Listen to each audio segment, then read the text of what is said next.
How does somebody sell 140 cars a month but not actually work at a car dealership? Meet Tommy from Deliver, who helps people across the country get the very best deals on cars, but most importantly, save people their time. In today's episode, we're going to talk about how he got started in the car business, how he left the car business to start this company, and how he grew this company all through social media. This is not an episode you're going to want to miss, guys. Is it true you sell over 100 cars a month? Yes. Is it true that you're not a broker? Yes. And for anyone listening, you're like, what's a broker? That means the dealerships pay you to bring them deals. So that means Tommy is not getting paid to bring dealerships deals. And number three, do you do all of this through social media? Yes. That's just wild. So for those of you who don't know who Tommy is, he is a car buying advocate, expert, assistant, whatever you want to call it. And basically you pay him $1,000 and he will find you the best deal on the car. But Tommy says that his deals, the deals that he does, it's not always about saving the money, but saving you time, because he does the whole deal for you soup to nuts. Is that correct, Tommy? Yeah. And I think that's where I think the most common misconception actually comes with the service is I don't have a magic wand or a secret sauce to save people thousands of dollars more than what they can on their own. I'm very good at what I do. But when we talk about our clients, they're all about saving time, energy, and anxiety. We save money, we do great deals, but that's kind of a byproduct for our clients. Yeah, I love that idea, because I do think you do a great job of educating people on your platform on how they can go do this on their own. And basically you're like, hey, if you don't feel like doing this, because it is a lot of legwork, and you do this so much that you know how to do it quicker. So it's like, hey, you buy a new car every 5 years. You're not an expert. You might think you are, but you're probably not. So if you want to spend 15 hours of your time, which when you take into account driving to a dealership and doing the research, it ends up being, way more time than that to actually negotiate with a couple different dealerships and knowing who to call and knowing when you're getting nowhere and just hanging up versus just paying somebody $1,000 who will certainly always cover their fee. Is that not a promise you make to people pretty much? Yeah. We've never not covered our fee, but I think you nailed it right on the head. When it comes down to it, you watch your podcast, for example, you get a lot of great names on here that are very good at their craft. People, you're not working just 40 hours a week. The average car salesman works 50 plus hours a week perfecting their craft. And when they can't figure it out, they have a sales manager that's been doing this for a decade, helping them out as well. So, even if you know all the right things to say and you prepare and do all the research, car salesmen are good at selling you the idea of spending more. And that's one of the other benefits of Delivered is you don't get sold on spending more money, which so many people do. So let's walk it back a little bit, Tommy. Let's talk about, because I know your background, and anyone listening, Tommy did actually used to work in the car industry. How did you stumble your way into a car dealership and, start working there? Yeah. So it was actually kind of a funny path. So I was in cell phone sales for basically my entire life. I was manager, store manager. I could see you being a good cell phone salesman. I just could. Yeah, absolutely. It was Verizon. I was at some regional stuff and I liked it, but I needed a change. So I said I was going to get out of sales. So I actually went into a marketing company, went there for 3 months and realized I was selling was in my blood and I couldn't not sell. So I needed a job. I needed to leave there. And I said, you know what? Why don't I sell cars? I could do it for a few months, just pay the bills until I can figure something else out. Sold my first car. And I will tell you, and anybody who sells a car there's never a high like selling a car. The second I had that, I was hooked. And I knew I just had to keep chasing this high. And that's one of the reasons why I love what I do now. I get to do that, 100, 150 times a month and still get that high every time. You must be like always high if you're doing 150 deals. I work a lot and I'm very happy to do what I do. But I mean, I'm putting in probably 80, 90 hours a week, it's a great problem to have, but we stay busy. So you started selling cars, and then what? You were just done selling cars? Did you get another job, or where did you finish in the car dealership realm? Yeah, so I sold cars and I did really well really early on. So one thing that I've always told people is I don't ever feel like I'm the best like natural salesperson, but I'm very, very process oriented. So I learned a process very quickly, averaged about 25 cars a month for my first year. And after a year, I got offered a job in finance, moved up to finance and did that for about 6 years.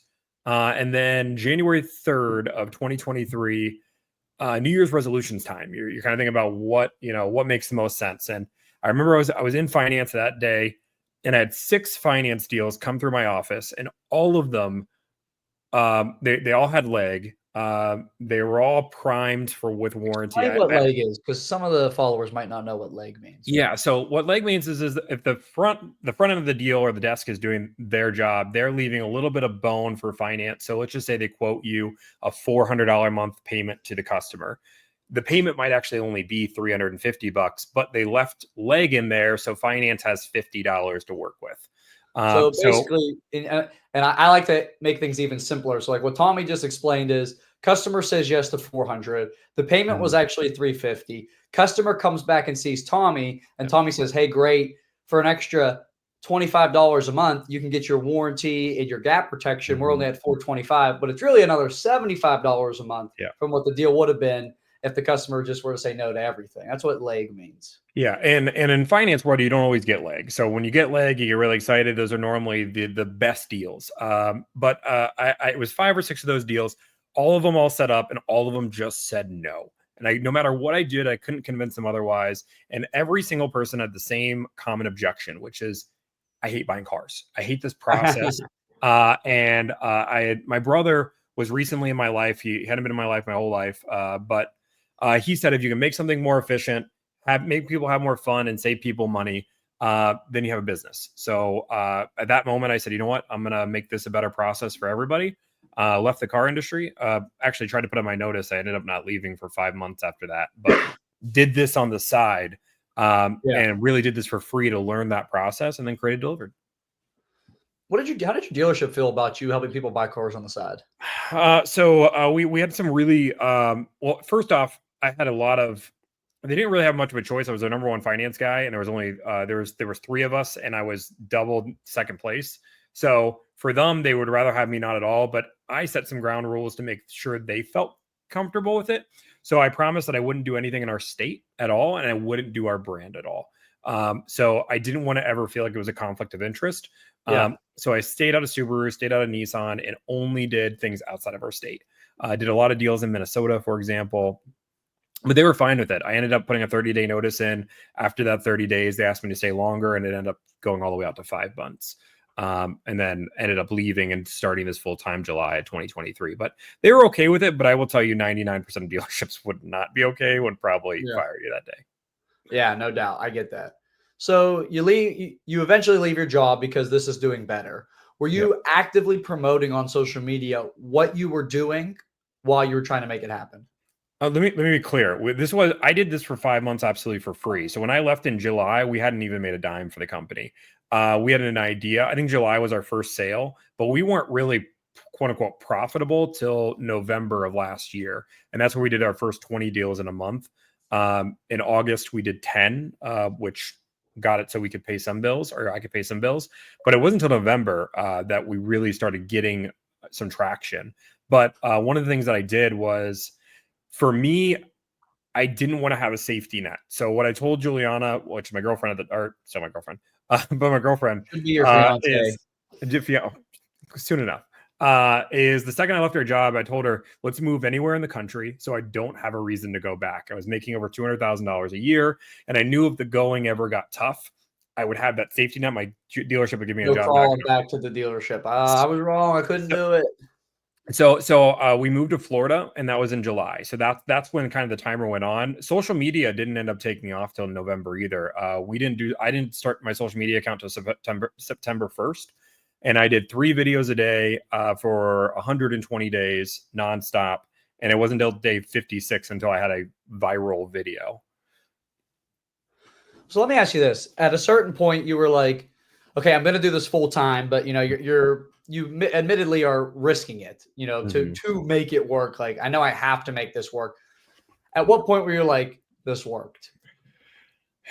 Good question. So it was actually funny because my brother's my business partner. He builds businesses for a living, and he's kind of been guiding me through this whole process. I was eating up at savings like crazy. We moved halfway across the country. We have a certain lifestyle we like to live. And I had a lot of savings that I'd saved up, but we had gone through at least half of it by the time October came around. And we were getting a few deals here, but I told my brother that in November, if we were not making more than our bills, then I would have to do this part-time. I'd have to put this on the burner, get a job, probably work at a dealership. And then in November, I think it was day 63 or 57. I can't forget. I had a viral video go off talking about my own experience with Juliana negotiating her car deal. Ended up getting about 5 deals out of that, and saw that light at the end of the tunnel. And then from December on, we've done 30 to, from December to the spring, we were doing just under 100 deals. And now we've been doing 100 deals plus since that time. And for anyone who's not good at math, he charges $1,000. So when he does 30 deals in a month, that's 30 grand. A lot of money. Most people never touch that in their life. When he does 100 car deals, that's 100 grand in a month. Mm-hmm. This is more than basically every car salesman in the world makes. I can name 2 that I know that make more than that. Actually, I can name at least 3 because you introduced me to one at a Steeler game not too long ago. Great guy. 3 salespeople that make this, and it took them an extremely long time to build. You got to take customers, you got to take ups, you got to follow up, he built this in months. Yeah. And the way he did it was with social media. Now, I know something that you're extremely passionate about, and you do a lot of them, is your lives. Can you kind of walk me through when and how you started doing those? Yeah, I want to clarify something first, because a lot of people hear that number, and I just want to, if you don't mind, Russ, doing the amount of volume we do is not something that I can do on my own. I already work 80, 90 hours a week. And when things get crazy, I'll work up to 100 hours. So we do have a team. We have a team of 6 people at this point. So, I have 2 deal negotiators that negotiate under me. I have an executive assistant. So if you're $140,000 a month, I promise you I'm not profiting $140,000 a month. There's about $40,000 a month in bills, but we are profiting. We're healthy. We're doing great. But I just want to make sure we're clear that it's not just all profit. Lives are one of the things that really unlocked a lot of the success we have. So we go live Tuesday, Wednesday, Thursday from 3 to about 9 o'clock, and I just negotiate. I just do my job. One thing that I've always believed the car world needed was transparency. And that's what I built my entire business model off of. I believe that everybody should see the deals you're getting, how a dealership works, and how people can negotiate car deals. And for me, I'm charging $1,000. That's a lot of money to trust some random person online. So I believe that I should put all my skill set out there so people can see it and say, I'm watching this guy for 3 hours. He's worth $1,000 or he's not worth $1,000. So that's the idea behind the lives. They ended up taking off like crazy. People love them. We're on YouTube, TikTok, or YouTube and TikTok. But I mean, concurrent viewers were 1,000, 2,000 on a daily basis. So it's really strong. But those views also come after like TikTok and YouTube in video form as well. No, that's absolutely great. I believe it or not, my body shop manager, who is, if I had to guess, 62 years old, he's like, do you happen to know this guy named Tomi? Yeah, I know he is. He's like, I figured you would. He was wearing a Steelers jersey. And dude, I just love listening to him talk. Like, I'll put him on in the background while I'm working and just listen to him. Mm-hmm. So don't discredit the fact that you are entertaining as well in what you're doing. Yeah. And that's the balance too. It has to be entertaining. One thing that I am passionate about, because I know a lot of people see this and, they want to replicate success, and I'm all for that. One thing that I've always been passionate about, and I can stand firmly to this day, I've never once called a dealership with not the intention to buy a car. So we have right now, before I jumped on this call, we have about 75 people waiting for their deals to be negotiated that they've paid us in the last week. So that being said, if I'm calling your dealership, I'm not doing it for content. We might be making content, but that's not the driving force. I'm always trying to get a deal. So anytime we're making phone calls live, it is always for a client. We obviously want to make it entertaining and make it fun, but my number one goal is always to get the deal. And I think a lot of people also get mistaken on that as well. Yeah, no, I love that. I think it's just your natural personality. I mean, hanging out with you a couple times outside of the social media world, you're just, you're an entertaining guy, whether you know it or not. Just the way you talk is kind of funny sometimes. I don't know if that was a jab. Maybe a slight jab. Okay. Now, have you found that the average dealership is difficult to work with or easy to work with? I mean, you've called them all. So what have you found? So we call over 500 dealerships. If your dealership, listen up. He's probably called your store before, and your store has probably mishandled a lead from Tomi. Yeah, I think the biggest problem people have is people do not know how to talk on the phone at all. I think part of the problem is COVID. People just came in and bought cars, so a lot of that sales ability went away. But I'll tell you, probably 75% of the phone calls I get, phone calls I make are just atrocious with just the phone ability. Even if it's not that entertaining, There's no energy. There's no excitement. People don't treat phone ups like valuable leads. So it's almost like I guess I got to go pick up the phone rather than being excited. And I think that's where a lot of the content comes in. It's not even people being crazy. It's just people acting like they don't care that you're calling. And as COVID has passed and inventory is increasing, phone ups and internet ups are going to be more and more of a thing. I love something that you put on your TikTok with your with Biondi. King And you guys were Louis. with King Louis. So I was going to call him King Louis, but I'm like, is that his name? It's But you guys were usually talking on. about how to answer the phone in the most efficient way to think that. And I don't think dealerships think that way. We have, I recently just made a call to a dealership in Arizona. It was a Honda dealership. And when you called their phone system and just getting through their automated system took 45 seconds to get to a sales prompt. But when you clicked on sales prompt, it would ring 5 times and hang up every single time.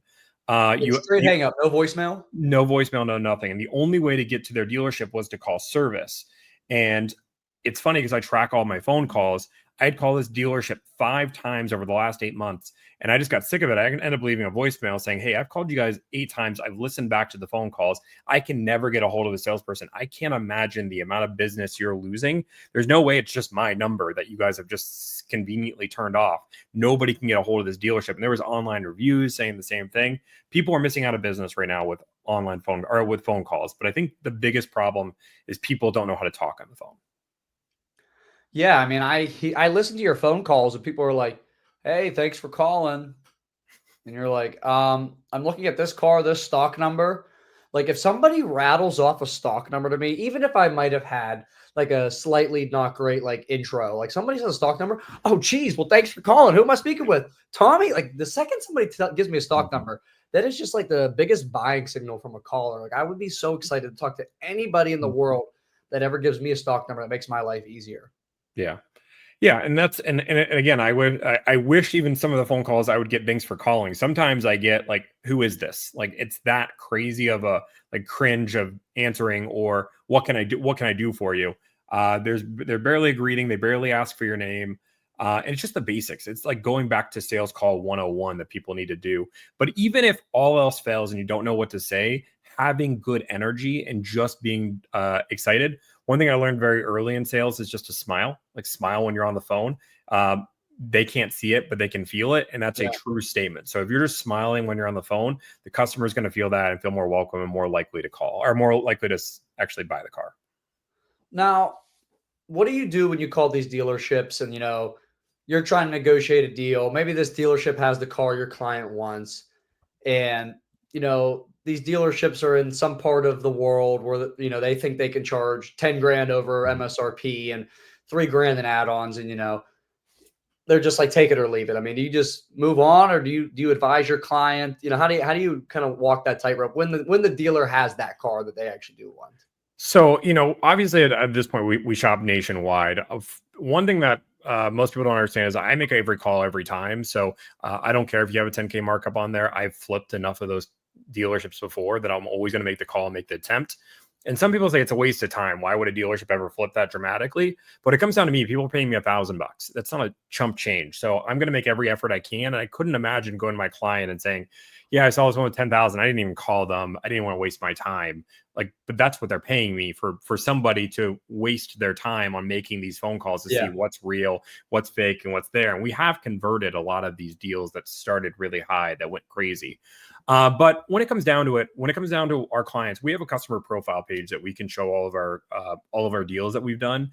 And we normally will make a video, something along the lines of saying, hey, we have a local deal. Maybe it's a $2,000 discount, but no shipping, no this. We can do everything internally. You can go see the car today, or we can go this out of state deal. If there's a dealership or a deal that has crazy markup or crazy add-ons, like we did a Raptor R last month.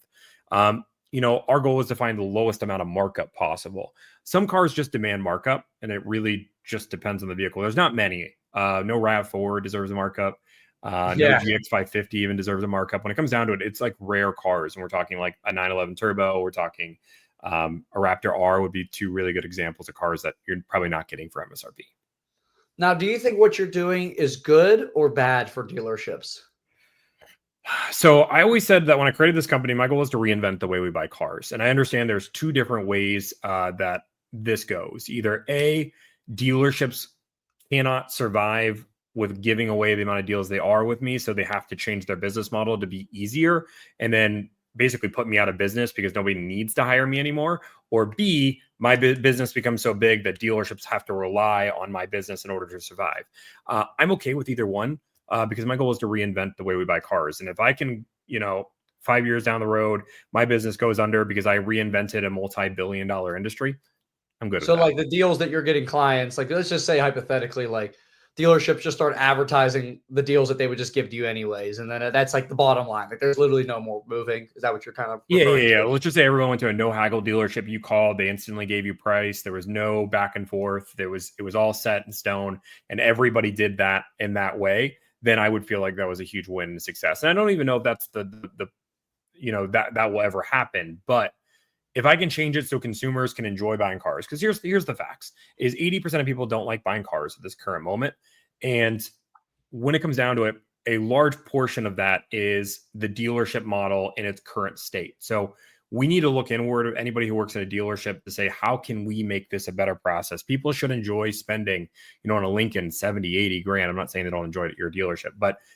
this is a lot of money for people, and they should enjoy spending that. This shouldn't be like I had a lady I did a consult with today that was trying to buy a Toyota RAV4. It's her last car before she retired. And she dealt with 5 dealerships, and she was in tears just because she felt like everybody was telling her about markup on the car, and everybody was, just giving her such a hard time. And she's like, Tommy, I don't even care about the price anymore. I just can't deal with people. Please help me. And I try to walk her through without having to pay me. I said, let me look at some of your offers. Let me do this. And she's like, Tommy, I don't want you to do that. I just want you to do it. Here's my money, run and go. But people do not enjoy this process. And if you don't realize that as a dealership, you need to look inward and figure out how you can make car buying easier. It's not all about price. I think that's one of the biggest misconceptions people get. Consumers negotiate price because they feel like they have to. Let's be real. When you're on the desk and you're working a deal on the desk, as a desk manager, I was always trained that if somebody said yes to my first pencil, it's actually a bad thing. Yeah. It's because you left money on the table. So if that's the mindset we have as dealerships, let's be real. That's consumers feel that, and they know no matter what, the first pencil is not a good one. So I have to negotiate to get a good deal. And we need to change that mentality. We need to make it easier for people to buy cars so they don't feel that way. That's a great answer, and I completely agree with that. When I first started trading in car sales, they'd always tell me, and I work for a good family, good dealership. I like to think we make it very easy. And just to be honest, like if somebody ever asks you the price, just tell them. And here's why. One of his first sales, we used to have a Ford dealership. Lady went here and asked for a Ford dealership, and the guy was like, "Well, let's drive it first before we talk price." She goes to the next place, and what's the price of this one? He goes, "Well, honey, maybe we should talk about that type of stuff inside. You want to take it for a ride?" Same story, 3 or 4 places. She comes and sees Mr. Biondi when he's selling cars, and she says, "How much is this Ford here?" And he's like, so new. He like walks around, looks at the window sticker, and he's like, $12,585. She goes, "Okay, I'll take it. You're the first person to tell me a price today." Wow. You know what I mean? It's like she didn't want to negotiate. She just wanted to know how much, and she wanted to feel good about it. And obviously whatever Mr. Biondi did to make her feel good, she felt confident. And to your point, the reason people feel the need to negotiate is they don't feel confident in the prices they're receiving. And that's all perceived in value. Yeah, and don't get me wrong, I understand that there are plenty of dealerships that are one price stores that struggle with this because it's a mentality, and it's going to take a re-education of the public, and that's not something that's easily done. And I think that's why so many people are afraid to do it. But one price stores have struggled because they feel the same way. I think I was talking to Benz and Bowtie about this. As you offer that first pencil, people still want to negotiate. Because that's what they're trained are, even if they do have a good deal right in front of them. There are plenty of deals that I've seen are good deals that people just want to negotiate because that's what you're trained to do. I feel like you know what? And so it's such a double-edged sword. I've seen, my old general manager sometimes would hold back like money on a guy's trade because he knew. And anyone listening, hold back just means give them less than what we think it's worth. So let's just say customer, we think their car's worth 45. He'll go show this guy 44 because I know if I show him 45, he's going to want 46. So we're going to show him 44 because he's going to ask for 45. And sometimes people negotiate. It's not even research based. They're just like You go to a car dealership, you have to negotiate. Based on what? Based on, I want more, just because. Based on feelings. It is so true. Who is your biggest competition, would you say, in this space of car buying?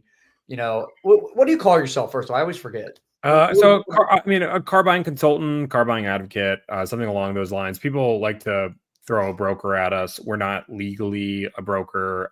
There's certain things that brokers can do that we do not do. Like one of the big examples is a lot of brokers, and again, every broker is different, can handle paperwork. So like when you deal with a broker, you almost never talk to the dealership. Now there's a pro and a con to that, but for us, we don't handle any of the paperwork. When we do a deal with you, your finance department ends up talking to our client. They end up doing the credit app with the dealership. So that's a big difference. But car buying advocate is what probably the best concern or best name for it. But for competition, the number one person in this space would be CarEdge. That would be Zach and his dad, Ray. Okay. And would you say the service you offer is better than what they do? Throw me under the bus here. I like it. So yeah, 100%. And you know, Zach's all probably all in the right place. And I'm not afraid to say this because you know, I've made a few videos on it, not using him by name, but he isn't afraid to tell me to use his name. So Zach was never in the car industry. So one thing that he doesn't understand is how car dealerships think.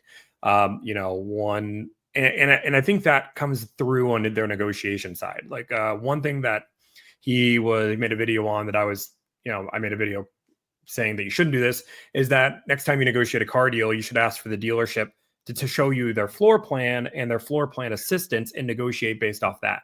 And I will tell you, I did a stream doing that. And I got laughed at. 95% of people didn't know what I was talking about. The other 5% of people said, what? Like, no, like that is not something, no salesperson wants to hear that.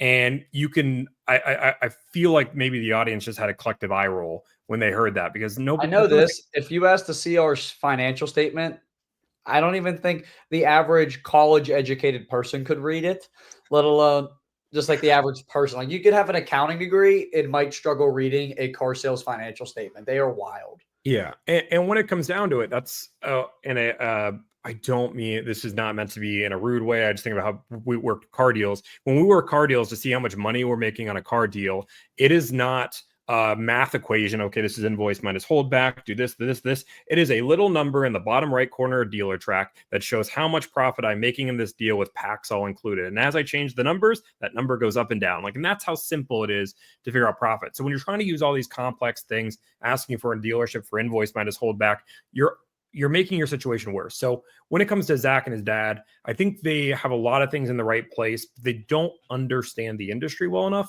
and they're not transparent enough about their process. You know, for us, we negotiate everything live, so you can see, is that $1,000 or worth it or not? I couldn't tell you what CarEdge is doing on their Toyota Camry discounts right now. You'd have to go and pay them to figure that out. And I think that's one of the big problems. I think people want transparency, which is what we're trying to deliver. Now, do they do more deals than you a month? Just curious. So if you ask Ray, and again, I've talked to Ray personally on their podcast, they're saying they're doing 200 a month. I have yet to find a single person to verify that, including multiple employees of CarEdge that have confirmed they're not doing anywhere near that number. So I claim that we're ahead of them. And if Zach's watching this right now, if you want to show out your records, I do it every month to show you're doing more than 150, then by all means, I'll say that I'm number 2. But as of right now, I'll claim to be number 1, and CarEdge can be number 2. Wow, this podcast just kind of turned into like a war between the two heavy hitters in the car buying advocacy space. I just was thinking of a question to ask you, and I kind of knew it was going to go this direction. Would you say there's anybody that touches you two though? Is it just Tomi, CarEdge, Tomi? It sounds like you're thinking it's like Tomi, then CarEdge, but you're close right now. It sounds like in some degree, and then it's just the rest. So I think there's like a level of there's a level to this. Like, so for us, we have an entire automation system. From the second somebody pays our invoice, they automatically get a video series on what to expect from me. They get an onboarding form, which uses an entire internal built-in chat system that goes through and builds the perfect car for them. Like, we have and then they have a whole customer profile page. Like, imagine you have an app on your phone that you can as a dealership puts a bid on your deal, you get a notification live to say, oh, this a dealership's bidding on your car, and you can look at that and watch that. Car Edge has something similar, but we're the only two people that are at that level. Everybody else, if you use Kevin Hunter, Billy the Car Kid, they're very much I don't want to call them hustling, Like pen but and pad, hands on. yeah, correct. Yeah, pen and pad, hands on. I don't even know if they have a CRM. I think it's like a call. Here's the names of people that have paid us money. Let me go reach out and call them. It's much more of a startup feeling compared to us that feels like a more of an established business. You know, I can say this confidently to anybody that wants to buy a car from me. I would actually recommend you just pay Tomi and then tell him you want to work with me, because it is honestly more work for you to come in, walk in, let me show you what we have, sit down, negotiate. Like when Tomi has a car deal for me, like he had one before this podcast, coincidentally, he was like, hey, Russ, need this Lincoln. Do you have it? Boom. I said, here's the price. You can shop it. If you beat it, take it. If not, I'll take it. And, you know, so far, I think we've done 3 or 4 deals, and one only you beat the price. And just because it was local, they didn't really beat the price. So, and it's like these cars I've sold to people are like so easy. They just show up, boom, here's buy the car, see the keys. Like you actually make my life easier when you sell cars for me, because I don't even have to do anything. And Yeah, half the cars on my website are priced that, you know, where I get paid a mini. Like they're priced that way anyway. So it's like, what if we got to sell it for a little bit less, whatever. Yeah, and we see this. I see this quite often, especially for deals. You know, there's 2 people that I do. I won't use their name because they get mad when I use their name, but they're on my stream quite often, and they give me pretty crazy deals. And if you try to if you are able to find them in the World Wide Web, people actually get frustrated because they contact them and saying, "Hey, I saw you on Tommy's stream. I just want to buy a car from you." They'll just flat out say no. They'll just say, "Go talk to Tomi." Because we mentioned the number 1 car salesman. He sells 150 something cars a month. He doesn't want to go through all the back and forth. He wants a simple cut and dry. You know, I did 2 deals with him today. It was quick. It was easy. I think he was he was doing autopilot with his Tesla and got it done in 5 minutes, sold 2 cars. And that's the idea behind me. I don't ever want to take you away from a live body. I don't want to ever take you away from a fresh up. My philosophy is if you're ever thinking about scrolling on TikTok, that's the time I want to do a car deal with you when you're doing nothing else. You're not doing any follow-up. I want to be the icing on the cake. I don't need to be the cake itself. Yeah, I absolutely love that. Now, do you think dealers like how often do dealers like recognize you when you call? Because obviously you're getting more and more famous as time goes on. Yeah, so it's becoming more often. It's probably 25% of all the calls that we make, which I have to put a disclaimer on. So we have a dealership network that if you want to do deals with me, you can sign up. It doesn't guarantee you the deal, but you're the first to call in that area. We know that list. So when I'm calling a dealership, the first thing I do is looking at that list and texting those dealerships to get bids. And then I'm calling other dealerships. So these are people that aren't on our list and still 25% of them eventually recognize, or maybe they don't recognize, but they act in such a weird way that it throws us off. You know, we had a Cadillac dealership just recently that had $6,500 advertised on their website. We called them out on it and they said, actually, we're not doing that. That was a mistake. And I kind of pushed him on a little bit. And he said, let me do some research. He ended up hanging the phone up, and an hour later he called back the most excited. Hey, guess what? I got the best news for you, Mr. Tomi. And said, I'm going to do the deal and I'm going to give you a little bit more off. And that throws me off as a little bit of a red flag because a lot of people like to Google names. And if you Google my name, then you're going to find who I am. And those deals happen. So sometimes it's not somebody recognizing us, but making our life a little too easy. And we're just figuring that they know who we are at that point. Do I make your life too easy when you try to buy cars from me? You make my life make it harder. I mean, I try to make it easy. No, you do make it easy, and that's the one thing that another thing that I like to mention too. You know, there's a type of buyer in the world that will go through and say, "Give me your best offer," and then they're going to shop it with 14 other dealerships and get it back and go forth. We have a business at this point where we're doing 140 deals a month. I don't have time for that. I know what a good deal is because we've done 1,000 deals in the last year. So based on that, I'm just going to tell you what a good deal is. If you can do that, that's great. If not, I have 20 other dealerships that are willing to, and it doesn't hurt my feelings at all if you're willing to say no. So no, when we're doing deals, I think a lot of people like to think, oh, that person that's going to shop me with 18 different dealerships is Tomi. That's not my life. I want to get deals quickly done as possible, because my time is so valuable that I don't have time to shop you with 20 different dealerships if I don't have to. If I have to, I'm going to. But my ideal situation is I talk to 3 dealerships, I get a deal done, and I can move on to the next. Now, I know you're 99% getting people unreal deals and delivering above and beyond what's asked of you. Has there ever been that one deal where you just like couldn't get the job done? Like they asked for that wild car and you were like, look, I can't get it done. Funny enough, recently, we did a Forerunner client, and we're actually still working with her. So our service doesn't expire until we are done. But we have somebody that's hired us for a brand new Forerunner. She wanted a TRD Pro first. I announced on social media that I was not taking any more Forerunner clients because they were all sold out. She booked. She said it was her dream car. She's always wanted one. She wanted a new one, and I Kind said, of a "You weird want?" dream car. Just saying. I don't Hey, know. for her, I it's don't judge. better. I don't know. Never. I've That's the learned first that. time I heard a Forerunner was a dream car. Hey, TRD Pro is a cool car, though. I'll give her that. The turd. So I've called every dealership in the United States probably 4 times on every deposit, every deal. I probably have more time into her deal than any other deal that I've done in the last 6 months. I can't have it. Like at this point, I've told her like there's not even availability, and the availability that's there are $10,000 above sticker or $5,000 above sticker. It's not worth it. I'm recommending she go to used because I can get her a better deal used. Today, she finally admitted to doing, or finally okay with doing used. So now we're looking for a lightly used. But this deal has taken a lot of time.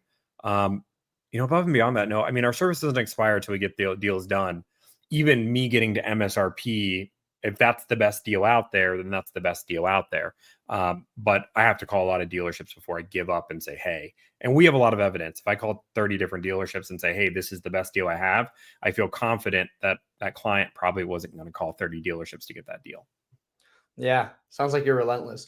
What would you say to anyone who's questioning whether paying you $1,000 is really worth it? So again, I don't have a magic wand. I can't save you more money than you can do on your own. You're going to spend more money using my service than doing it on your own if you just follow my tips. I teach everything I do online. If you don't like me, you can watch people like Russ. But what I always tell my clients, if you value your time more than you do your money, then my service is a no-brainer. The average person spends 16 hours buying a car in total. The average delivered client spends less than an hour in total with the dealership with us, everything all in. So that's time. For me, I pay somebody to mow my own lawn. I have an executive assistant that books a lot of my stuff and makes sure that I can keep pointed to. I'm spending money by saving time because I make more money working. Mm-hmm. And I think that's how a lot of my clients think. Now, can you walk me through? Let's just say we're on a Zoom call right now, and I just paid you $1,000. Can we role play what this onboard looks like? So, really cool thing about actually the onboarding process is we have. So, really, the Zoom call would actually be our free consult that we do before we ever pay anybody. Okay. There's 2 different ways that you can hire us. You can do a free consult, which is with me. Those book out pretty dramatically. Like if you look at my calendar right now, I'm probably booked out 2 weeks. And I don't allow people to book out past 2 weeks. So every day around midnight, I open up the next day, and that'll book out by 10 a.m. That morning. So people are just kind of waiting. But do you send out like an email, like, "Hey, there's an opening," or we have a sign up to be on the wait list? So we have a wait list email, but with that wait list email, because those go so quick, our best result is actually we have another deal coordinator named Troy. He was a GM. He's been in the dealership for about 10 years. I have him take a lot of those waitlist people, and I just ask, hey, do you mind meeting with Troy? He knows everything. He's great. And a lot of those waitlist people will meet with Troy. Otherwise, they'll just stay on the waitlist until a spot opens up. But we do try to send an email out periodically when we have spots. But if it fills up the next morning, then you're just getting a daily email saying that you missed the spot. Mm-hmm. But no, I mean, normally what I like to start every consult out is saying most people know me from social media, but I know nothing about you. So tell me about yourself. And I make it a zero pressure. I actually don't pitch my service the entire time during a consult. I believe that my service sells itself. And if it doesn't, no big deal. But a lot of people will reach out to me just for help on buying a car. It's really not about selling the idea of the service or people might have questions on the service, but we don't really sell during those consults. Now, how do you walk the fine line of people who you feel like are just there to ask you a couple questions and bounce versus people who are actually considering your service? So free consults are free consults. I say it's 20 minutes of my time, no matter what. The only time that I'm firm on that is if somebody books a second consult. There's only a few times. A free consult is a free consult for car buying. One thing that we do is we hire, I believe we pay extremely well for what we offer. Some people think it's a good idea to book a consult for an interview. I will tell you that will automatically get you nixed, and I'll never offer you a job if you think that's, I know some people think it's initiative, but some people try that. Other times it's dealerships. Maybe Russ is trying to get a hole in front of me because he wants to do more deals with me. He'll book a consult and try to sell himself on doing more deals. I won't do deals with you. I'll find another salesperson at your dealership before I'll do deals with you, just because those are so booked out that I want to give those to clients and people that are needing help buying cars. But we reject 50% of the people on consults that want to hire us because we don't believe they're a good fit. And 20 to 25% of our consults are people You that should start referring them to Car Edge. But here's the deal: is that a lot of people, I'll use an example of somebody that I don't think is a good fit. Somebody says, "Hey, Tommy, I've been shopping for a car. You advertise that you're getting 8% off on a RAV4. I've shopped a whole bunch of dealerships. I'm at 4%. I can't get to 8%. I want to pay you $1,000 to get me that extra." I would rather coach that person for 20 minutes on how to get to 6% and then don't pay me at all than I would take on $1,000 to save that person maybe a net 400. At that point, they've already gone through the pain of car buying. So I'm not taking that away. And all I'm doing is saving them $400, and the service doesn't make sense. But probably 25% of our consults are just people that want advice on car buying. They're never going to hire us. They never have questions on hiring us. They just want help on buying a car. So let's just say customer or your client is like, yeah, we want this car. Do you tell them to like be flexible, or whatever they tell you, you just go off of that? Like, if they're like, hey, I want this exact car, this exact color, this exact interior. Do you guys ever like, hey, are you flexible on that? Or is that just, you just go to work on what they give you? So what I always say when it comes down to flexibility on a car is I can be as picky as you want, or I can be as broad as you want. Understanding the more options we have out there, the better deal we're probably going to find. I'm not guaranteeing that, but if I have 20 dealerships to call versus 200 dealerships to call, it's always going to get us a better deal. So what I can do is shop out there to see what's out there on these deals. If you aren't happy with that, we can then go out to what makes the most sense. But if you're even considering being that picky, just be that picky. You're about to spend 50 grand. Be as picky as you want. Yeah. In the end, you spending or saving an extra $800, you're never going to remember, but you're always going to remember that the interior wasn't red like you wanted. So for that, I always tell people to spend more than maybe they wanted to just to get the right car. And then let's just say you're, because I know you have connections with dealerships already. So like Toyota Camry, you have a guy who you have built a relationship with that 99 out of 100 deals, he's your best bet. Now, I'm sure you shop him here and there to keep him on his toes, but you just know that's the best bet. For these dealerships, so that you are cold calling pretty much. Yeah. You're saying you're Tommy when you call, of course. Yeah. And you're getting the numbers. At what point where you're like, hey, I was just kidding, car's not for me, it's for this person? Yeah, and I want to actually talk about that. So we do that. We actually do that at the very end. But the reason people always ask why, like, because they're like, Tommy, you want dealerships to be honest, you praise transparency, but you're not transparent about that. First off, if anybody works in the car dealership, nobody really cares who's on the title. Like, that's a question that you could ask. And if a dealership was to ask me who is on the title, which, if we're all realistic on our needs assessment, that's one of the questions on a needs assessment is how we are retitling our car. But people don't ask that. People ask for your name and then they write that down. But if somebody was to ask me how am I titling my car, I would tell them the car is not going in my name. It's going in somebody else's. But the reason why we don't do that is just because of the confusion. If I say that I'm a car negotiator and I'm negotiating a car deal, the first thing out of somebody's mouth is almost always, what are you doing? Who are you? Who do you work for? Yeah. I don't know if we deal with you. Let me go call my manager and go ask. And even if it's a no or yes, then it just slows down the process. So we just say we're looking for this car. Now at the very end, what I normally do at the very end is I say the car is not for me, it's for somebody else. I say, hey, my exact words is we're gonna go title this into Joe's name. He's a business partner of mine and he's gonna make it work. It's true. They are business partners because they are doing business with us. And then that's normally how we leave it. Most people don't question that.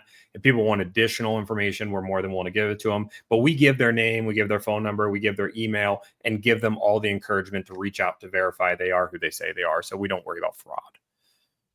I love it. I love it. Well, I'm gonna leave you with one last question here, Tommy. Then we're gonna wrap this up because you got, I think you said 75 people waiting for you to negotiate deals. Yeah. It's 9 o'clock here in Eastern time. So you got a couple hours left to get some deals maybe wrapped up on the West Coast before dealerships close for the night. How important was social media in building your business? And what would you say to any salesperson or anybody trying to build a business that's like, I don't know if social media works? So social media, I wouldn't be here without social media. I've spent in total $218 on advertising since the day I started my business. That $218 didn't even get me a single click on my website. The second I did that, I said, okay, there has to be a better way to get business. And that's where social media came in. And I started doing that more and more. For people, I think so many people in all types of industries, so not only car sales, but starting your own business, are waiting for business to come to them. So, if you're at the dealership, you're waiting for phone ups, you're waiting for internet leads, you're waiting for this. And the best car salesman in the country, we talk about the people that are selling, 30 plus cars a month, or even, go crazy to the people selling 60, 70, 80, 100 plus cars a month. The way that the common denominator for all of these people is they're all finding ways to get business. I know car salesmen that are on every single Facebook group possible, trying to get people advertising their business, trying to get more and more people in. They are reaching out to social media. They're doing whatever they can to get business. And I think that's what separates somebody from, a 30 car guy into that next level, that kind of 40, 50, 60, 70 car person. Mm-hmm. But even just a 10 to 20 car person, that can get you to 30 plus cars by finding your own business and bringing it to you rather than waiting for people to come to your dealership. Makes a ton of sense. I do have one more question though. I forgot to sure. ask this. Are you worried TikTok will get banned? And if it does, how much does that hurt you? So not making anything political, but I made a stance that if Kamala or Trump won, if either one of them would have banned TikTok after the election cycle we went through, where they all blew up our TikToks, I'd be pissed. So I will lose respect for either one of them. I guess it's Trump. They were. Now that you say that, they were going hard on both of them. I mean, they all went crazy. So my philosophy, if it was good enough for Trump and good enough for Kamala, why is it not good enough for the public? And again, not who I voted for. It doesn't matter who I voted for, but I'll lose respect for Trump. I'll lose respect for Kamala if either one of them had the stance of let's ban it after I used it to win an election. That being said, I'm really hard pressed to believe that it's going to get banned. I think it'll go to the Supreme Court. If it does, well, we have other ways. We've been preparing for this since the moment it happened. Our YouTube started growing, our Instagram started growing. We started growing on Facebook as well. We started putting efforts into other platforms, knowing that this could happen to TikTok. But our streams are now bigger on YouTube, and anybody that's on TikTok now will move to other platforms. It's not like you don't think they're just going to start reading books, all the TikTok users? No. And YouTube's kind of prepared for it at this point because they're at 3-minute shorts now too. So like even they're like trying to invite more people onto their platform. They're probably praying for it. Yeah, absolutely. And I pray it doesn't. I mean, I'm very proud of the TikTok following we've gathered. We're over 270,000 followers in a year. So that makes me feel good. And I'd prefer not to lose that. But if it happens, I think it's part of being resilient as a business owner. To any salespeople listening, make sure you follow Tomi on TikTok, Instagram, YouTube, Facebook at Delivered. Yep. There are salespeople who literally make deals in his TikTok live chat. If you think I'm kidding, I am not. People are scraping the comments from the live feed and making car deals. So if you literally just want to make more car deals while sitting watching TikTok, you can do so on his live. And anybody who wants to maybe buy a car and you're listening to this conversation and you're like, wow, I really hate buying a car. And $1,000 isn't a lot of money to me. That makes a ton of sense. Yeah. Pay Tomi to do it for you. I can personally preach that I've sold a bunch of cars. He gets the best price out of me every single time, and the customer gets the best process out of him every single time. Thank you so much for being on, Tomi. Thanks for having me, Russ.